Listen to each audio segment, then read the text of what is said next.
Hai Sobat Suherman, hari ini kembali ke sesi Q&A dan saya akan memilih satu buah email untuk dibahas.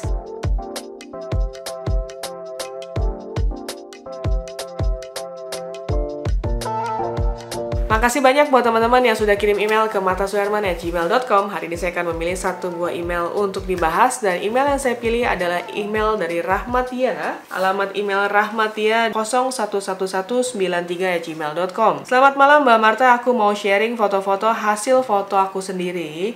Aku tertarik dalam dunia fotografi dan kebetulan di kantor ada kontes fotografi dengan tema melayani ke pelosok negeri. Mohon saran dan masukannya dong Mbak. Kemudian dilampirkan 9 buah foto. Foto yang pertama, foto yang kedua, foto yang ketiga, keempat, foto yang kelima, dan yang keenam, ketujuh, kedelapan, dan juga yang kesembilan. Nah, sebelum saya masuk ke pembahasan kali ini, saya ingin mengucapkan makasih banyak buat teman-teman yang selalu support channel ini, yang sudah subscribe, dan juga mungkin di sini ada teman-teman yang baru aja ketemu channel ini dan belum di-subscribe. Jangan lupa di-subscribe sekarang karena setiap minggunya saya mengupload video yang membahas seputar fotografi. Dan juga buat teman-teman yang menanyakan apakah saya ada jasa fotografi, videografi, ataupun social media management, teman-teman bisa langsung kontak ke nomor di bawah ini, nanti akan dibantu oleh administrasi saya.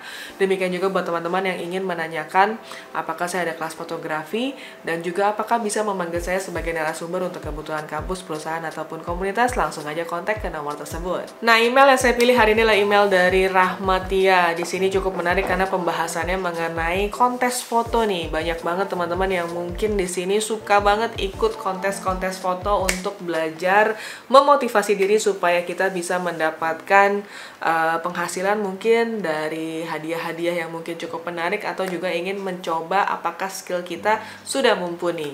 Di sini ada beberapa tips yang mungkin saya bisa share buat teman-teman sekalian, karena saya cukup sering menjuri di beberapa event-event fotografi nasional ataupun internasional. Dan di sini memang ada beberapa poin yang perlu diketahui oleh teman-teman sekalian ya, ketika kita mengikuti sebuah foto kompetisi, perlombaan, ataupun apapun itu istilahnya.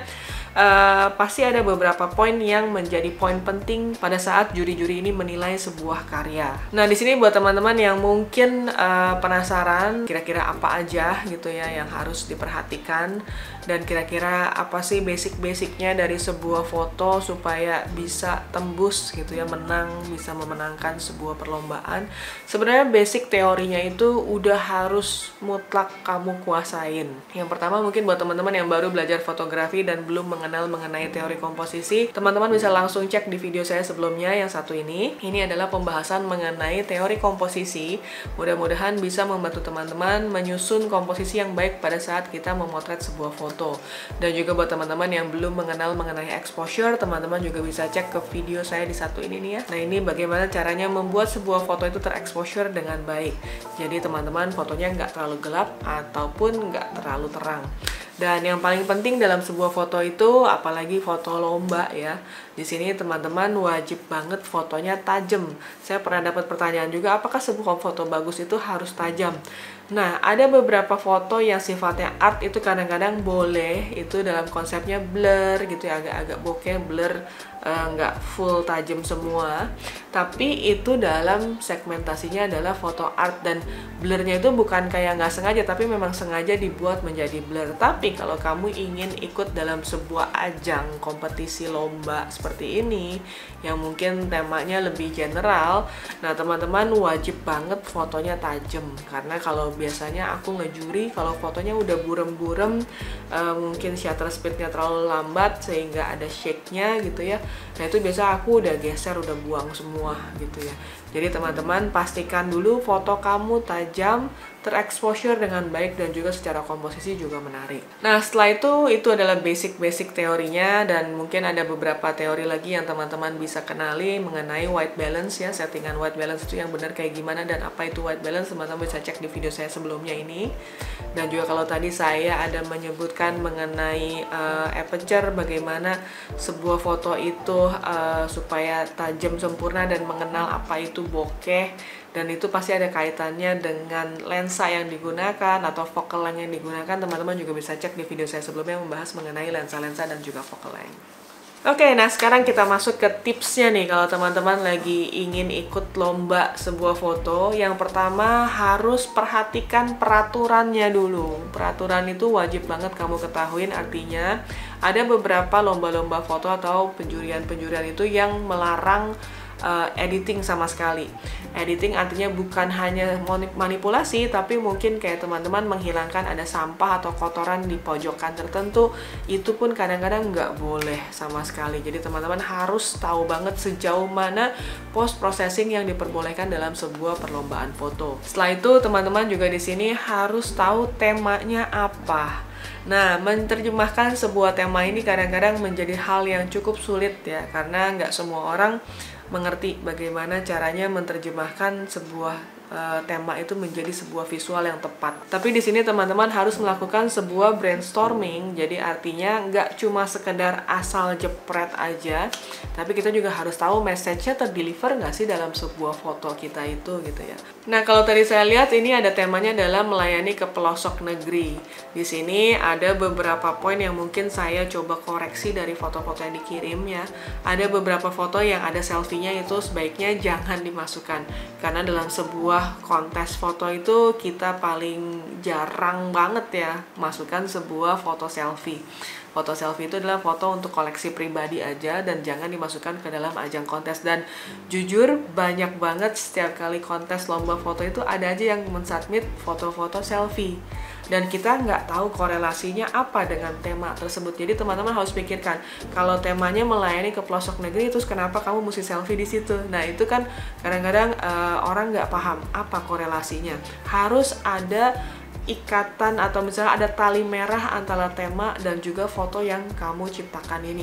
Jadi kalau teman-teman ngerasa ini kayaknya fotonya nggak ada kaitannya deh, mendingan udah di skip aja, jangan dimasukkan sama sekali.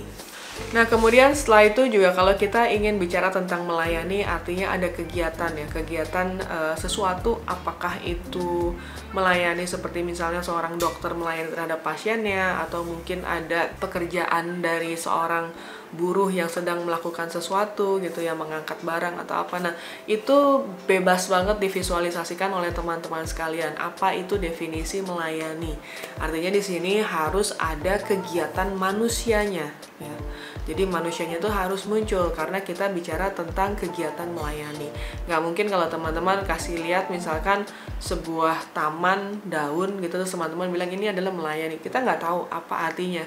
Apa artinya dari pohon-pohon ini dengan melayani gitu. Nah, harus ada cerita yang kalau teman-teman membuat sebuah foto, teman-teman coba lihat dulu fotonya itu. Apakah kamu mengerti apa yang kamu foto? Kalau kamunya aja yang membuat foto ini tidak mengerti, otomatis orang yang ngelihatnya juga nggak ngerti apa yang kamu ingin sampaikan di sana. Jadi penting banget untuk merasakan dulu foto kita ini sebenarnya ada ceritanya nggak sih? Gua sendiri nih yang bikin foto ini ngerti nggak sih fotonya apa? Ketika kamu udah nggak ngerti, udah berarti foto kamu itu nggak akan dimengerti oleh orang lain juga. Karena biasanya dalam sebuah foto, setelah kita melakukan persepsi, melihat sebuah foto terus kemudian kita coba cerna, biasanya kalau kita masih nggak ngerti, kita akan kontak atau bicara terhadap si fotografernya itu, si pembuatnya. Apa sih yang kamu ingin sampaikan? Kenapa ada ini, ada ini, ada ini?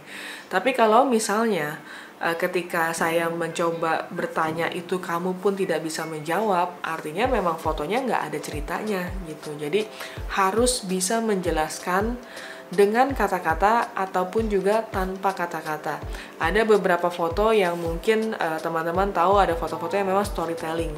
Artinya foto-foto itu tidak berdiri sendiri tapi harus dilengkapi dengan copywriting-nya mengenai story-story-nya, sehingga orang ketika membaca sebuah tulisan mereka akan terbayang visualnya seperti apa. Tapi ada banyak juga visual-visual yang tanpa harus ada copywriting-nya dan dia bisa berjalan sendiri gitu ya. Nah ini penting banget buat teman-teman mempelajari kira-kira message-nya kesampaian nggak sih, apa sih yang terdeliver di sana gitu. Dan di sini kalau teman-teman ingin membuat sebuah foto kontes, mungkin foto kontesnya dilakukan dalam durasi yang cukup panjang, katakan 2 minggu sampai 1 bulan ya. Artinya di sini teman-teman sangat diperbolehkan untuk membuat sebuah konsep gitu ya. Jadi teman-teman bisa juga menyusun atau mencoba bekerja sama dengan talent-talent lainnya, kemudian disiapkan propertinya gitu, terus kemudian kita buat lighting yang senatural mungkin, sehingga teman-teman bisa mendapatkan momen yang lebih baik ketimbang teman-teman melakukannya mungkin kayak ya udah snap aja di pinggir jalan, kira-kira aja nih dapetnya di sini tanpa kita tahu atau memahami lapangannya gitu ya. Kalau teman-teman ingin melakukan di lapangan atau teman-teman seorang fotografer street, kan ada juga kontes-kontes yang memang kontes street itu ya. Di sini juga kita harus melakukan beberapa persiapan. Artinya kalau memang memungkinkan, teman-teman coba lakukan survei ke lokasi tersebut, sehingga ketika teman-teman melakukan photoshoot di lapangan itu sudah mengetahui medannya seperti apa, kesulitannya seperti apa, dan kebutuhannya seperti apa.